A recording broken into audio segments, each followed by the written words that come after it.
नमस्कार, मेरा नाम doctor Dharmpal, ICU doctor, Goyal hospital, Faridabad. आज हमारा टॉपिक है antibiotics.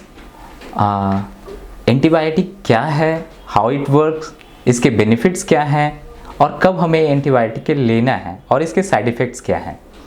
Antibiotic is a substance which is use against bacteria. ये बैक्टीरिया के अगेंस्ट काम करता है, उसके संक्रमण को रोकने के लिए। बेसिकली एंटीबायोटिक दो तरीके से काम करता है, या तो बैक्टीरिया को रोकता है उसके आगे फर्दर ग्रोथ को, ताकि हमारी जो एंटीबॉडी है आगे जाके बैक्टीरिया को किल करते। दूसरा, वो एंटीबायोटिक को डायरेक्ट मारता है, किल करता है। तो ये दो मेन काम है एंटीबायोटिक के। एंटीबायोटिक हमें कब लेना चाहिए? एंटीबायोटिक लेने से पहले हमें एक डॉक्टर की सलाह लेनी चाहिए। डॉक्टर हमारी एक जांच करने के बाद हमें वो देखता है कि क्या कोई बैक्टीरिया से वो पीड़ित तो नहीं है। हर फ्लू बैक्टीरिया की वजह से इन्फेक्शन नहीं हमारी बॉडी में करता है। नॉर्मल सामान्यतः कोल्ड फ्लू वायरस के कारण होता है और हम केमिस्ट से जाके उनसे एंटीबायोटिक परचेज करके उसे ले लेते हैं, जो कि कुछ समय के बाद हमारी बॉडी में उसका रेसिस्टेंट पैदा हो जाता है। और जब हमें सबसे ज़्यादा उस एंटीबायोटिक की ज़रूरत होगी तो वो एंटीबायोटिक हमारे शरीर में काम नहीं करेगा। आज हम इसी चैलेंज से गुजर रहे हैं।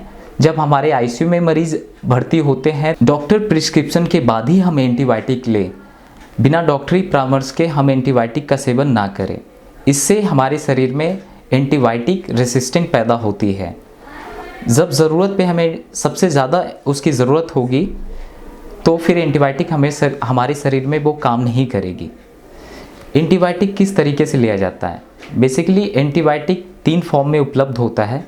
एक आईवी इंजेक्शन के रूप में, दूसरा टैबलेट के रूप में और तीसरा टॉपिकल यानी क्रीम के रूप में।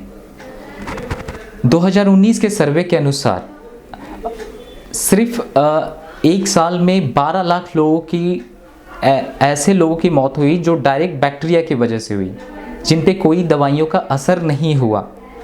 ये आंकड़ा देखा जाए तो बहुत ही चौंकाने वाला आंकड़ा है, जो कि मलेरिया और एड्स से मरने वाले लोगों से भी इसकी संख्या ज़्यादा है। तो हमें एंटीबायोटिक रेसिस्टेंट से बचने के लिए रेगुलर हैंड वॉश पे हमें ध्यान देना चाहिए। कम से कम 20 सेकेंड तक हमारे हाथों को जर्म फ्री करने के लिए 20 सेकेंड तक हमें हाथों को रब करते हुए उसे अच्छे तरीके से धुलें, रनिंग वाटर से, सोप वाटर से।